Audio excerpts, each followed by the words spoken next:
guys, thank you for tuning in to yet another episode of Music with a Twist. We're actually on season 3 now. And just to dive a bit deeper on where the whole idea of this came from, it was to give music industry individuals like myself, professionally in my region specifically, but seeing that it's a global problem, right? We all need help when it comes to the music industry and knowing what to do, where to move next, who to connect to, and what we actually need. So, this year, season, sorry, I don't have a theme once again, but it's all about getting the information to you, getting to you what you need to pursue your music goals. And hey, remember that you have youth, remember that you just have to live life. It's another goal, it's another thing that we all want to pursue because we're just superly amazing humans. And I would like to sincerely apologize for not having Marina here last week. I was overcoming some food poisoning. It was really crazy. But thank you all for being so attentive. She will be with us. She is doing some personal travels right now. But I want you to stay tuned, subscribe, and be in touch with everything that's going on with us. We do have a lot of amazing new features coming up as the weeks pass by. Be sure to like, subscribe, and share. Hi, everyone, and I'd like to welcome you to yet another episode of Music with a Twist. Now, today we will be exploring communities and ways on how that can affect us with our music journey, and especially when it comes to social media. So, I'd like to welcome with me today Carolyn Ortiz. Carolyn, so glad to have you. And can you tell us a little bit about yourself and what do you do in the music business? Yeah, absolutely. Carolyn Ortiz. I run a company called Big Ass Kids. Um, I am the co-founder and the chief operating officer. I'm HR. I'm the chief marketing officer. I kind of do all of the things as many entrepreneurs in music do. But our company is based on supporting music artists and music professionals. We are a record label, a music distribution company. We also have a community called the Be a Cape Town that connects vetted music professionals with artists from our distribution channel that are looking to hire high quality music professionals. So I do a lot of artist development. I do a lot of talent development with professionals. And I especially love working with women who are transitioning into entrepreneurship or already entrepreneurs in music and helping them establish or monetize their business in music. That's my favorite thing to do. Oh, cool. That's probably where I fit in. I'm starting my journey, but podcasting is my thing now. So, with all of that being said, let's jump straight in. In the music community right now, we have our hubs like Nashville, New York, LA, some say Chicago as well. And seeing that we have a lot of new places that are emerging in Europe, the Caribbean, and internationally, how important is community building with music? I think community building is the most important thing artists should do, particularly independent artists. Um, Very different if you are like a Taylor Swift and a pop star. Okay, community will find you, and communities will be created like fan clubs and fan pages. Those will naturally happen. If you're an independent artist or an artist that's just starting out, community I think is your biggest tool. It's very difficult to market or produce music if you don't have money coming in from your music, right? So the best way to market is to build a genuine community around you or tap into pre-existing ones. You will find people that will help you, that will open doors for you, share resources, be your biggest fan, come out to your shows. Why I think community is so important is because it is founded in authenticity. You can't really fake the funk if you're around people in person or constantly building with them. They know who you are and they appreciate who you are if you show up as your most authentic self. So you're building a fan base with people who know you and appreciate you, and I think that's really important. Yeah, I really wanted to focus right there on authenticity. I found that, you know, exploring that some groups that I'm in right now and communities that I'm in, you really have some people that just want you to show up and be yourself, even if it means whatever it is, if it's just, you being funky for that day, if it's just you being perfect for that day. Um, Even if it's just popping in and saying, hey, just listen to this song, I just recorded it in my phone or whatever. It doesn't have to be perfect. People like really do appreciate that. I know, basically, most of us have the idea like everything has to be like perfect patty and everything has to be perfect right away. So I know, with an artist that would be starting out for the first time, what do you suggest for them when it comes to digital platforms and a loyal community around their brand or music? Mm. I'm not sure if it's one size fits all. If I'm a brand new artist and I'm putting my very song out and I'm thinking about how to build genuine fans, I'm focused on content, and I know artists don't really like to hear that. Mm. But we're gonna assume that the music is great, right? Like let's assume that the music is awesome because it comes back to the quality of the music, right? So let's assume that you're starting out and have a really great song, great EP, great album. The music is fantastic, and now you need people to listen to it. Um, I would story tell. What's your story? And I am recognizing that with artists who are just starting out or have been doing it for a while, can get really scary, and they often get advice to like be your most vulnerable self, be as authentic as you can, tape some BTS in the studio, talk to your fans. And I think that's awesome, but it doesn't work for everyone.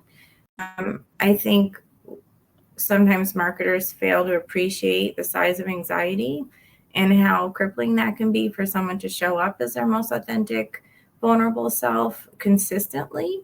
As a human who is a creator, I don't like putting myself on camera on socials, and no one's checking for my content.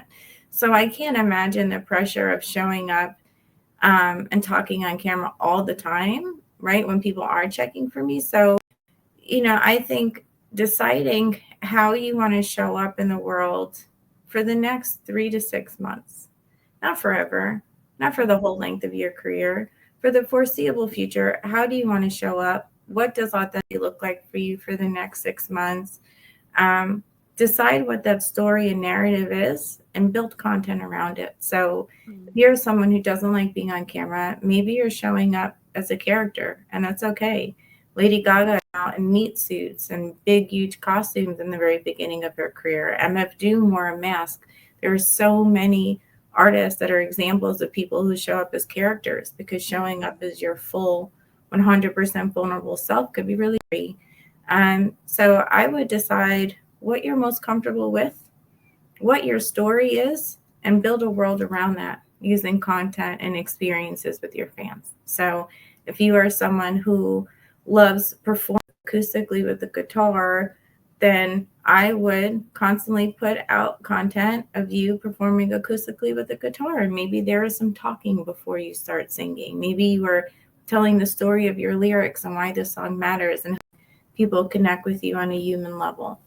If showing up authentically means that you have a character and you're telling their story, then build a visual world around that so that people start to connect with the aesthetic. Because aesthetic does translate into vibes, right? And it helps people understand the kind of energy that you're putting out into the world.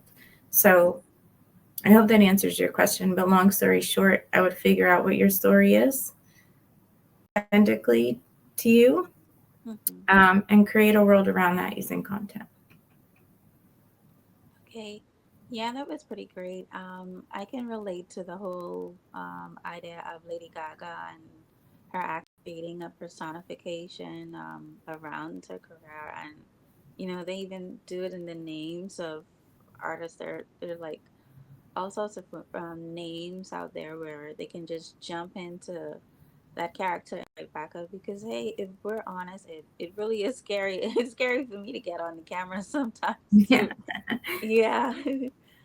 Yeah, but based on types of content, what have you found to spark, the most genuine interaction? I know you said storytelling and actually showing up and being your authentic self, but what would you say, assist your audience connecting to you besides the story, besides the good song, putting away all of the fears and actually jumping into your persona.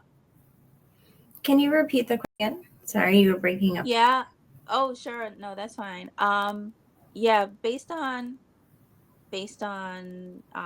actually having your persona and telling your story, what other types of content makes you genuine and interact with or connect with your audience? What kind of content can Hmm. be created so you can generally connect with your audience? Yeah, okay, let's say for example, do you think more like blogs, videos? Um, I think that 100% is determined by the human. mhm, Um, I think that if someone is a very strong songwriter and lyrics composition is so important, and like the artist wants the words to be to be felt before maybe them as a human, I might want to write a blog. I might want to put out content that is text heavy. I might highlight a certain lyric that really resonates with me and I want my audience to resonate, so I'm going to story tell around that. mhm, I might put the lyric out and then use a caption to explain what it means. Um, Maybe, if I am a teenager, like if I'm 19, 20 years old and I'm a songwriter and this is about a breakup, I might use the lyric and highlight it in a caption and put, kind of photo dump in a carousel to give my fans some background on where this experience came from for me. mhm, If I am someone who is building a world, a very visually aesthetic world, and I love 90s and very retro vibes, I might go color heavy and vibrant. And I might create content where I'm dancing. Like, how do I want the song to make me feel?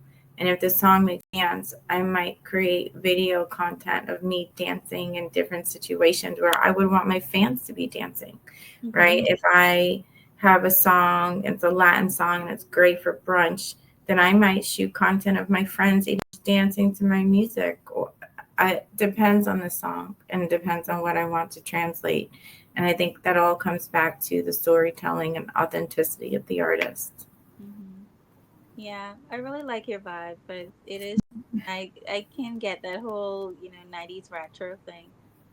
That's super cool. Thank you. You're welcome. Now I know with artist seasoned, it really doesn't matter when it comes to DIY and actually, getting your content out there and doing it yourself is like really painstakingly annoying to balance consistency in posting, staying on it and like just keeping up with the algorithms. How, in your own way, how would you like remedy something like that? I wouldn't worry about algorithms. Algorithms trends. Trends, when you're chasing trends, you're not being authentic. Hmm. If there is a trend that you're like, this is so fun, I love this, it fits in with my vibe, and I want to do it because my fans are doing it and it could be a fun community moment, then Mm-hmm. for sure jump on that trend and have fun with it. But if there's a trend and your marketing person's like, you have to do this trend, everyone's doing it, it'll help kick in them, and it's giving you anxiety or it feels annoying, then don't do it because it'll be another trend tomorrow. there will be another algorithm kick in tomorrow, right? So I don't think that artists always have to jump on trends and trying to chase the algorithm. I think when you are trying to build an audience online, it's a lot of throwing spaghetti at the wall and seeing what sticks. Mm-hmm. But like not just in the beginning, always, because content, there's so much content and we're overrated with content. So something that's working this week might not work next month. I think the key is to pre-plan content. I don't think content needs to be annoying. I tell artists I work with that you're an entrepreneur, you are a business owner, and content is your marketing department.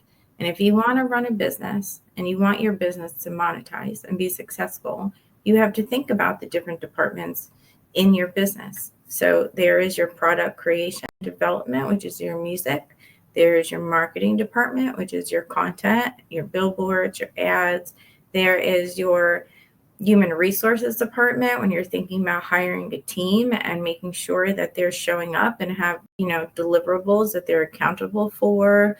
You have these different departments as a music artist, and content fits into that marketing and advertising department. And as this business owner, you have to be on top of it.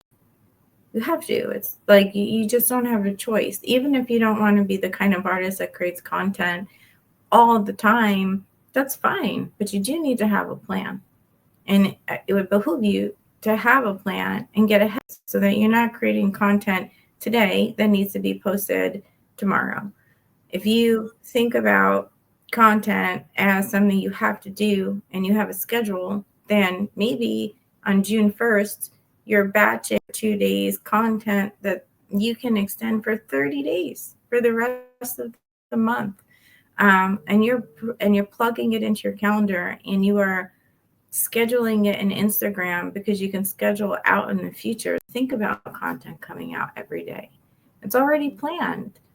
It's not a thought in your head. So if you spend 2 days creating and planning, and then you have 28 days for the rest of the month just to do music, right? It doesn't have to be annoying, but it does have to be planned and scheduled. Mm-hmm. So, does that answer your question? Yeah, it does. Yeah. I know. What was I saying? Yeah, it does answer my question. I know mainly with fan engagement and community building, the audience and community can consume. Most times they really want, fresh content like constantly, and it's almost as if you have to give them what they want in that moment so you don't lose their interest, and finding ways that they can stay or you can stay relevant. I know for a fact, mental health is something that is so real, and staying relevant and staying on par with your community and giving them what they want is something that is so effective in the music community. And I know for sure with myself, finding content, to actually stay on top of things is like been so emotionally draining, and it's just like really affects your health. It's like, oh my gosh, if I don't, post consistently, will I lose the little bit of, followers that I actually do have? But how would you suggest that you handle negative feedback and actually handle or get over hurdles of, wanting to stay on top, it affecting your mindset, Mm. and also, navigating things like negative feedback, trolling, or trying to maintain positivity and support, just the whole thing when it comes to mental health of it. Yeah, I think there's a few questions in there. So, mental health, musicians are significantly more prone to suicide or suicidal thoughts than many other groups of humans on this planet. We know that based on science and research. So, when you are putting so much of yourself outside of your body and you're sharing and you're oversharing or you're forced to show up for other people constantly, and you are getting these negative trolls or people are saying negative to you, it can eat away at you. And I would encourage you to talk to your team about how to put safeguards in place. And I think that as an artist, if you need to take a 30 mental break and unplug, yes, there's something to be said about if you have momentum right now. In music, momentum is hard to create, and if you have that, you don't want to lose it. But I do think that there's a way to create safeguards, and you need to lean on your team. You Mm-hmm. need to say, hey, manager, this doesn't feel good to me right now.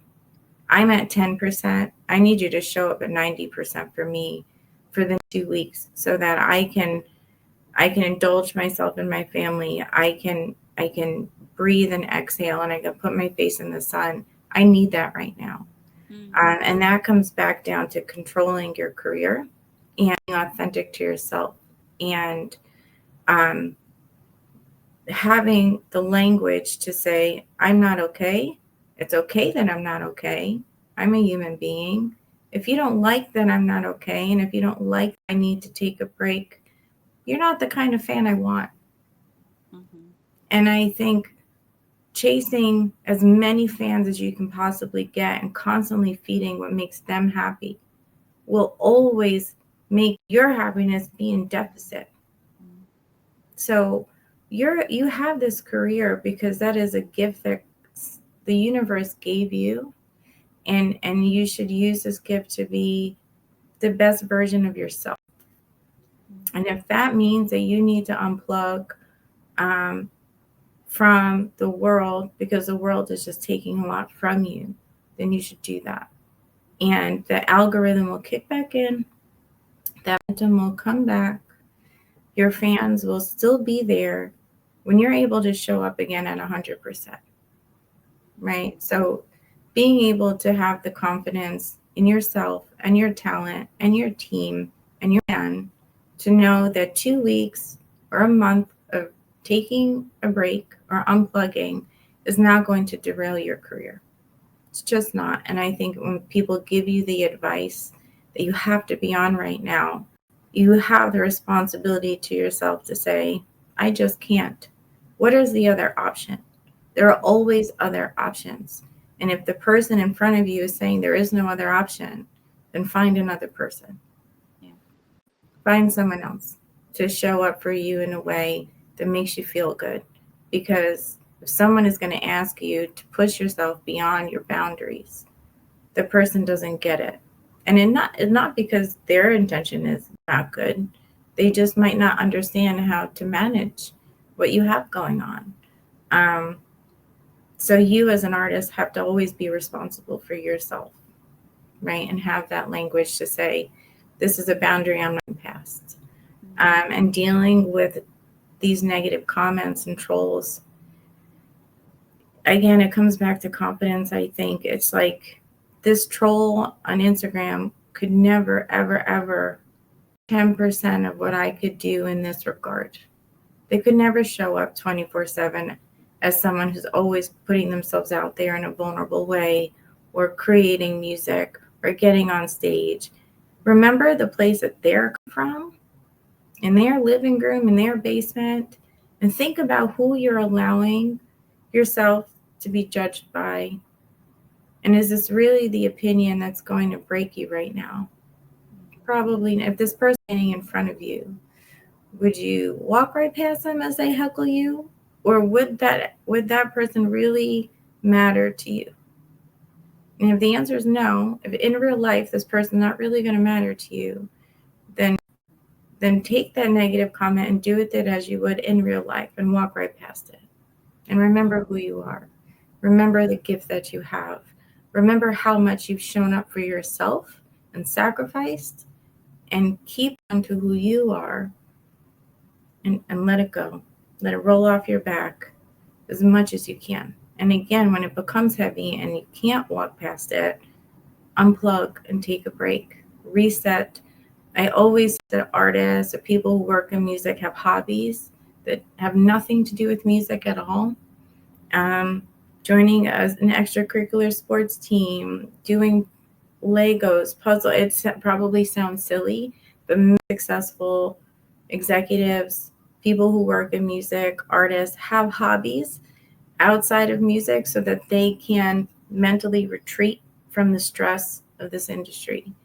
Um, and have people around you that don't work in music that can remind you that you're a human being, that went to high school, that has cousins, that you are a person outside of being a music artist. And let your big cousin humble you a little bit. Let your big sister come in and remind you that you know who you are as a human being, and find joy again in just being you as a human. And I think that space, that difference really helps people with that mental health part, because we are just a human being at the end of the day. Yeah, yeah, that was a lot. You know, I felt like I was in a counseling session just now, but it really has to get like that sometimes, and I know for sure that is like a huge common mistake you see in artists and creatives, when they're trying to build a community. And the challenges, of burnout and trying to keep your community engaged, it's like really a lot. But thank you so much for that. Now, You're welcome. yeah. Now, just taking a little bit of a turn into tools and trends. I know a lot of people use things like Discord, Patreon. I've recently introduced into Circle. We still have people that use WhatsApp, Facebook, and even private communities outside of major social platforms. What are tools and like digital that everyone is like currently using and that can help artists, that really want to be on it when it comes to business and building their community? Yeah, I think the necessary tools are the community tools. So, communities like the BAK Playground that's built on Circle that you can come in and have a membership to. And I'm not trying to plug in my business, but the reason it Yes, exists is, go. so that you can be in this community of creatives, vetted music professionals. There's resources out there for you. There are events. There are humans behind the business that will respond to your message, that are not AI, that are not customer service reps. Yeah. You will get me on the other end. You will get someone on my team that cares about you, that will respond to you. And we might not always have the answers, but we sure will show up and try and help you the best we can. Communities like the DigiLog are awesome. Um, Jump Global, if you're a music professional, focuses on the professional side. I mean, the human side of you, not as a professional. There are so many micro communities that exist in music that have digital platforms that you can connect with other humans. And if you're going to be shy and just kind of float around and be a fly on the wall, you're likely not going to get much out of it. Maybe it'll take you some time to warm up, but at some point you got to jump off the cliff and put yourself out there, right? You have to do that. You have to make that decision. You can't be a fly on the wall if you want a career as a music artist or anything else. You got to get involved. So I would say find a community that resonates with your ethos, who you are as a human. Find that community, connect with someone, say hello, email the founder and say to this community, I'd love a personal walkthrough, and let them help you get assimilated into the community. They can show you around, teach you how to start getting involved. I think volunteering is awesome. These communities have a lot going on and really big goals, and they love someone who's just willing to jump in and help, which also helps you get more involved, and open up opportunities for you. Um, so again, I think putting yourself out there, human in music, is really essential to finding community and finding opportunities for yourself.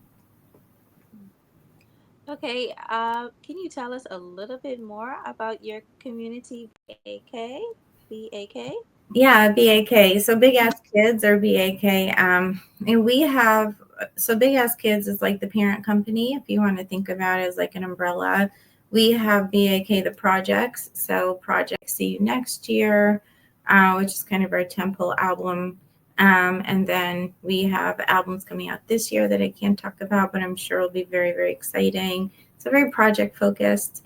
Playlists. We do a lot of on artist discovery. So there's a lot of playlists and content that's put out to help artists get discovered by our community and beyond. Um, then we have Music Man distribution. So we recently launched Distro last year. It's an artist focused distribution company. So a lot of original content is created when artists are releasing music through BAK, to be able to amplify their releases. We do a lot of priority pitching because relationships with a lot of curators.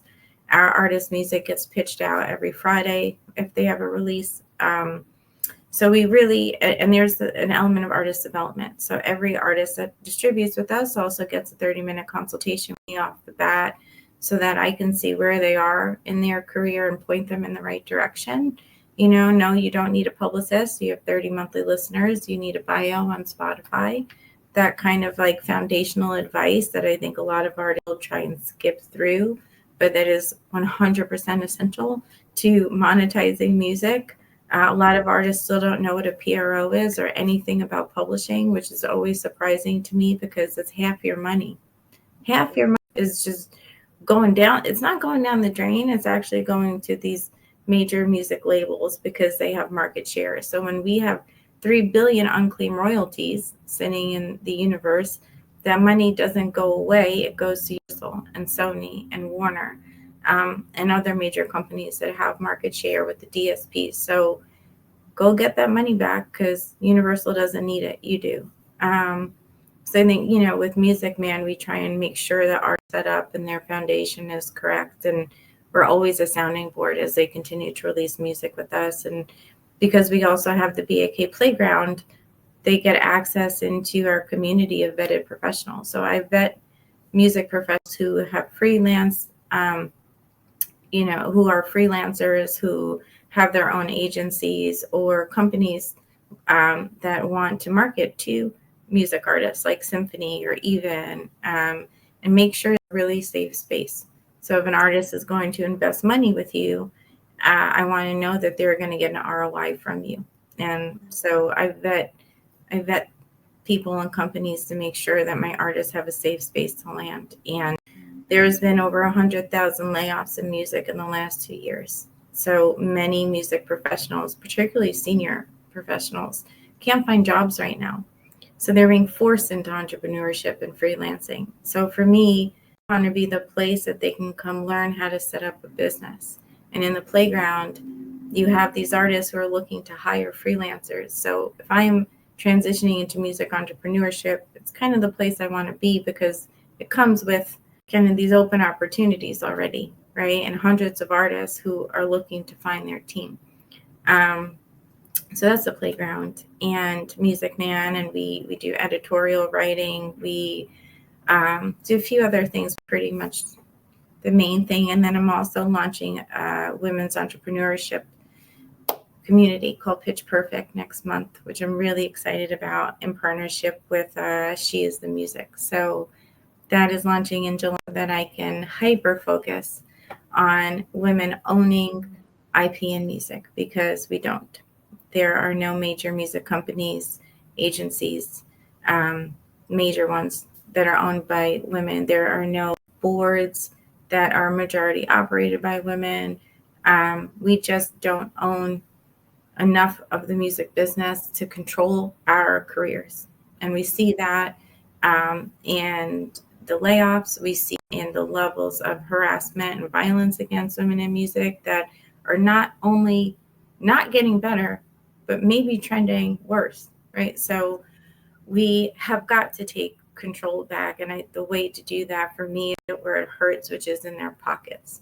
So let's go get some money back into our own pockets and decide how we get hired, where we get hired, and what we work on. So that's my focus and goal for Pitch Perfect. And yeah, That's about summarizes it up. Oh, great.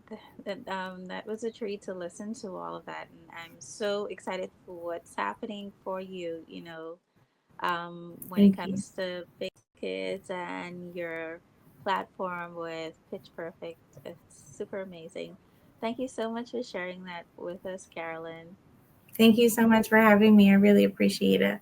Yes, and it was wonderful. You take care now.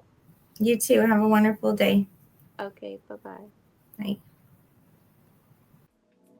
So I'd like to give a big thank you to Carolyn Ortiz for that. I enjoyed every moment of it. It's so fun to see who's creating and what advice that they can actually have to, launch you and your career to the next level.